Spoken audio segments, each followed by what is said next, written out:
হামলায় আহত হওয়ার পরের অবস্থা। এটা হচ্ছে আমি, আর পাশেই এখন যাকে দেখানো হবে সেটা হচ্ছে আমার বন্ধু, ওর বাড়ি নোয়াখালী, ও মারা গেছে, ওর জন্য সবাই দোয়া করবেন। আমার বন্ধু ছিল, একসাথে আমরা এক বেডেই থাকতাম। ওইখানে যাওয়ার পথে ও মাইনে পাড়া পড়া ওই ইনস্ট্যান্ট ওইখানে মারা যায়। যুদ্ধটাকে আপনার কি মনে করেন, মানে আপনারা মনেটা করেন কি, এটা কি খেলনা, ছেলে খেলা? ওইখানে যারা ঢুকে গেছে তাদের উদ্দেশ্যে আমি যাই বলি কোনো কাজ হবে না, ওইখান থেকে বের হওয়ার এখন আর কোনো সুযোগ নেই। বিদেশ যাওয়ার ইচ্ছা ছিল আগে থেকেই। তো 2017 সালে আমি কাতারে ইন্টারভিউ দিয়ে টিকছিলাম ইলেকট্রিশিয়ানে। আমার আবার 4-5টা আলহামদুলিল্লাহ কাজ জানা আছে, স্কিল। তো আনফর্চুনেটলি ওইখানে আমি মেডিকেল আনফিট হই। তারপরে ইউরোপের জন্য 2 বছর আমি এবং আমার মেজো যে ভাই দুইজনেই ট্রাই করছি। 2 বছর দালালের কাছে টাকা দিছি। তারপর একদিন হঠাৎ করে ফেসবুক স্ক্রল করতে করতে দেখলাম যে রাশিয়ার লোক নিবে আর কি, সিনোপ্যাক কোম্পানিতে। ওইখানে মূলত আমরা ইলেকট্রিশিয়ানের স্কিল ওয়ার্কার হিসেবে গিয়েছিলাম। সমস্যা ছিল শুধু আউটডোরে কাজ, ওইখানে -50 ডিগ্রি পর্যন্ত চলে যায়, যা সহ্য ক্ষমতার বাইরে। রাশিয়াতে একটা অ্যাপস আছে হেড হান্টার নামে, সংক্ষেপে HH। তারপর একদিন আমি স্ক্রল করতে করতে ওই হেড হান্টারে এক ম্যামের সাথে তার কন্ট্যাক্ট হয়। তারপর তাকে আমি বলি যে আমার তো আলহামদুলিল্লাহ 4-5টা কাজের স্কিল আছে, আমরা কি ওইখানে দক্ষতা অনুযায়ী কাজ পাইতে পারবো কিনা। তারপরে সে বললো যে ঠিক আছে, তোমাদের কি কি কাজ জানো এই ডকুমেন্টসগুলো আমাকে দাও। তো আমি আমার ডকুমেন্টসগুলো সব ম্যামকে সাবমিট করি। দেন সে এগুলা দেখে জাস্টিফাই করে দেখলো যে আমাকে ইলেকট্রনিক ওয়্যারফেয়ারে দেওয়া যায়। তারপর এখানে গেলাম, যাওয়ার পরে ট্রেনিং করলাম আপনার রাশিয়াতে। আমরা ট্রেনিং করলাম ভ্লাদিভস্টক, ওইখানে আমরা কন্ট্যাক্ট করছি, ওইখানে ট্রেনিং করছি আপনার 14 দিন। আর 7 দিন ট্রেনিং করছি ইউক্রেনের দনেস্কে। ট্রেনিংয়ে আপনার যারা স্নাইপারিস্ট তাদেরকে শুধু স্নাইপারই শেখানো হয়, আর যারা ব্যাটালিয়ন তাদেরকে সব। দনেস্কে 7 দিন ট্রেনিং করার পরে যখন আমি কমান্ডারকে বলি আমরা তো এই কাজে দক্ষ, আমাদেরকে এই কাজ দেওয়া হোক, তখন কমান্ডার বলল তোমরা তো কন্ট্যাক্ট করছো ব্যাটালিয়নে, আর তোমাদেরকে যেই ম্যাম এই কথা বলছে সে তোমাদের সাথে প্রতারণা করছে। যোগ দেওয়ার পর আমরা 2 মাস ক্যাম্পে ছিলাম। ক্যাম্পে আপনার আমরা গান নিয়ে বসে থাকতাম, টহল দিতাম আর কি, ড্রোন মাঝে মাঝে আসতো, আর ক্যাম্পের টুকটাকি যা কাজ টাজ আছে এগুলো আমরা করতাম। যাচ্ছিলাম লাশ আনতে, তো ড্রোন আসলে এমন জঙ্গলে পলাইতে হয়। যেহেতু আমাদের রাশিয়ান কোনো নাম নেই আর বাংলাদেশি নাম ওইখানে হয় না, সেজন্য আমাদের ডিফারেন্ট আমাদের কমান্ডার নাম দেয়। তো নামগুলো ছিল এক একটা চকলেটের। আমার নাম ছিল বাউন্টি। প্রায় 1 মাস হবে, 1 মাস পর রোজা শেষ হওয়ার সাথে সাথেই ঈদের পরে 4 জনকে আমাদেরকে ফ্রন্টলাইনে নিয়ে যায়। ফ্রন্টলাইনে যাওয়ার পরে আমরা প্রথমত কাজ করতাম হচ্ছে অকটেন, তারপর বোম, তারপর ছোট যে জেনারেটর, স্টারলিংক, রাউটার, মানে নিত্য প্রয়োজনীয় যা লাগে বাংকারে।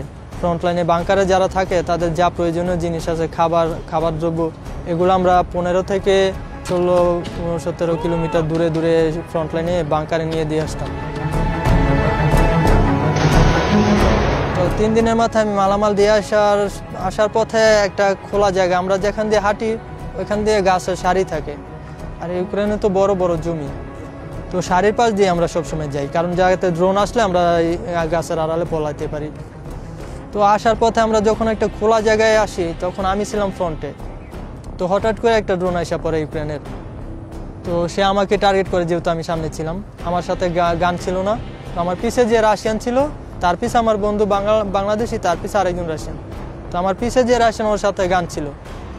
তো আমি তখন আল্লাহর রহমতে শুয়ে পড়ি, তখন আমাকে বাদ দিয়ে সে ওই রাশিয়ানকে টার্গেট করে, তার কাছে যায় মতো ফায়ার করে এটারে মানে ধ্বংস করে দেয়। তো এটা এটার এই বোমের স্প্লিন্টারগুলো 200 মিটার পর্যন্ত ডিস্টেন্স পর্যন্ত যায়। তো ওইখানে বিস্ফোরণ হয়েছে, ঠিকই সে আহত হয়ে গেছে। তারপর তার প্যান্টটা আমরা যখন কাটতেছিলাম তখন আনফর্চুনেটলি আরেকটা ড্রোন আসা পড়ে, আর ওইটা ছিল সুইসাইড ড্রোন।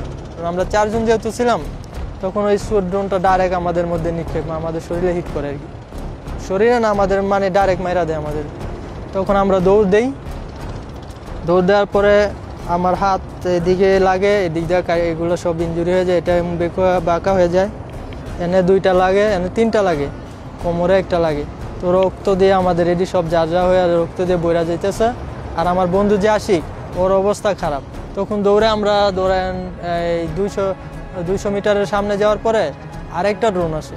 তখন ওইখানে আবার কিছু রাশিয়ান বাংকার করতেছিল এক জায়গায়, আমরা দৌড়ে ওখানে যাই।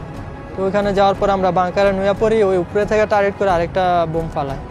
তখন আমার বন্ধুর আরেকটা স্প্লিন্টার এসে লাগে, আর যারা ওইখানে ছিল তারাও আহত হয়। যতই আহত হন, আপনার পাতা বিচ্ছিন্ন হয়ে যাক, সাথে সাথে আপনাকে হাসপাতালে পাঠাবে না। তাদের অনেকগুলো প্রসেস আছে, এই এক ক্যাম্প থেকে আরেক ক্যাম্পে যেতে হয়, আরেকটা থেকে আরেকটা, এগুলো শেষ করে রাত্রে পাঠায়, কারণ যাওয়ার পথে আবার হামলা করে।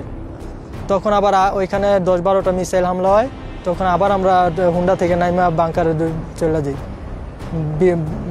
বাঙ্গা বিল্ডিংয়ে ঢুকে যাই। বাংকার নয়টা বাঙ্গা বিল্ডিং। তখন যখন এটা স্টপ হয়, তখন আবার উঠা তারপরে আমি হাসপাতালে যাই। আমরা ওই হাসপাতালে ছিলাম আমি 2 মাস। আমার বন্ধুও ছিল।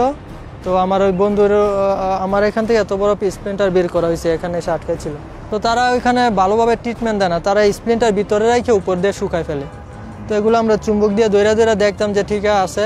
তখন আবার তাদেরকে বললে তারা ব্যথানাশক ছাড়াই এগুলো আমাদের কাটতো। তখন অনেক যন্ত্রণা হতো। তো রিলিজ যাওয়ার পরে ক্যাম্পে আমি 10-12 দিন থাকি, তারপরে আবার আমাকে আগের জায়গায় ফ্রন্ট লাইনে পাঠায় দেয়। আর আমি যাওয়ার 3 দিন পরে আমার বন্ধুকে রিলিজ দেয়। সে ক্যাম্পে আসার পর তাকে ইনস্ট্যান্টলি আবার একটা মিশনে পাঠায়, আমার ওই জায়গায় পাঠায় না।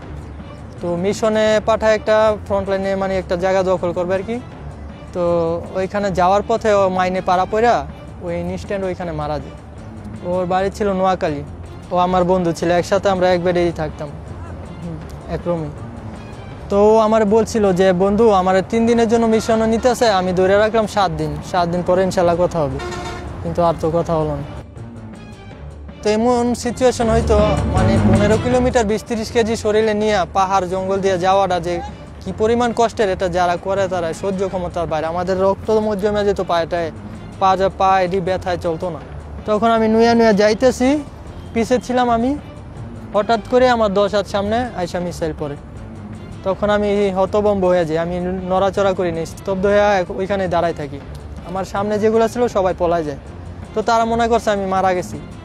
তো আমি 1 মিনিট পরে যাই আমি সাইডে যেয়ে পড়ে থাকি। তো তারা আবার আমাকে অনেক ডাকাডাকি করতেছে, আমি সারা শব্দ করি না।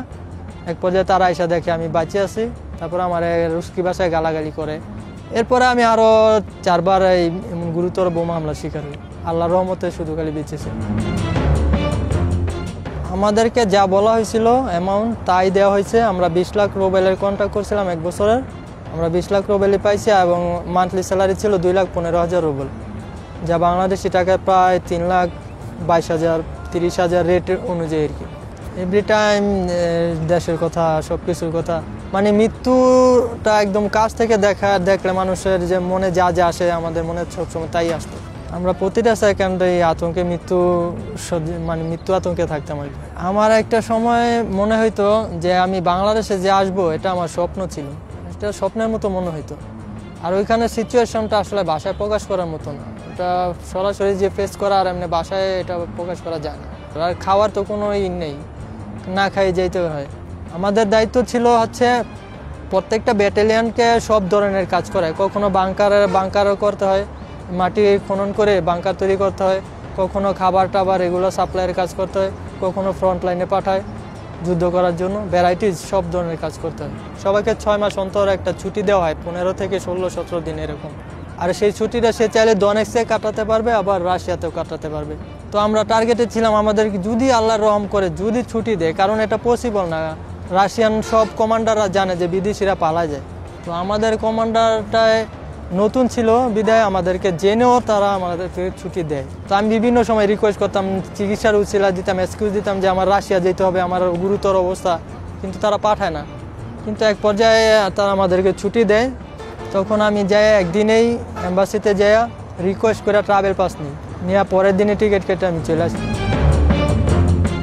আমাদেরকেও বারবার কমান্ডাররা এসে যে সিটিজেনশিপ দেওয়ার জন্য আমাদেরকে বারবার তাগাদা দিচ্ছিল নেওয়ার জন্য, কিন্তু আমরা এটা নেই, কারণ সিটিজেনশিপটা নিলেই রাশিয়ান আর আমাদের মধ্যে সমান, আমরা সমান হয়ে যাবো একেবারে। তো রাশিয়ানরা আপনার যুদ্ধক্ষেত্র থেকে যতদিন যুদ্ধ শেষ না হবে যেতে পারবে না। বাংলাদেশে আমার পরিচিত 7 জনের উপরে মারা গেছে, আর আমার এমনিতে পরিচিত এখন 10-15 জনের মতো আছে। আর এমনি টোটালি আনুমানিক বলতে পারবো 1500-1500 মতো বাংলাদেশে আছে। ওইখানে যারা ঢুকে গেছে তাদের উদ্দেশ্যে আমি যাই বলি কোনো কাজ হবে না। ওইখান থেকে বের হওয়ার এখন আর কোনো সুযোগ নেই। এখন ট্রাভেল পাস নিয়েও বের হতে পারবে না, এটাও বন্ধ আমরা আসার পরে। কি বলবো, মানে মানুষ তো মনে করে তারা টাকার অ্যামাউন্টটা দেখে আগ্রহ প্রকাশ করে, আসলে যুদ্ধের বাস্তবতা তারা তো আর জানে না। তো আমরা যেহেতু জানি তাদেরকে বলি এবং বোঝাই, তারপরেও কিছু লোক আছে তাদের জীবনের মায়া নাই, যেতে চায়। ভাই আপনারা টাকা দেখা হুদাই যুদ্ধটাকে আপনারা কি মনে করেন? মানে আপনারা মনেটা করেন কি, এটা কি খেলনা, ছেলে খেলা? আপনারা এই ডিসিশনটা বলেও নেন না, প্রয়োজনে দেশে ভিক্ষা করে খান, তারপরে যুদ্ধে যান। কারণ আমি যেই সিচুয়েশন থেকে আসছি এটা থেকে উঠতে আমার কয়েক মাস সময় লাগে। এখন ওগুলা ভাবলে মানে দুঃস্বপ্নের মতো মনে হয়, কারণ ওগুলা তো ওই দৃশ্যগুলো চোখে আসলেই অন্যরকম হয়ে যায়।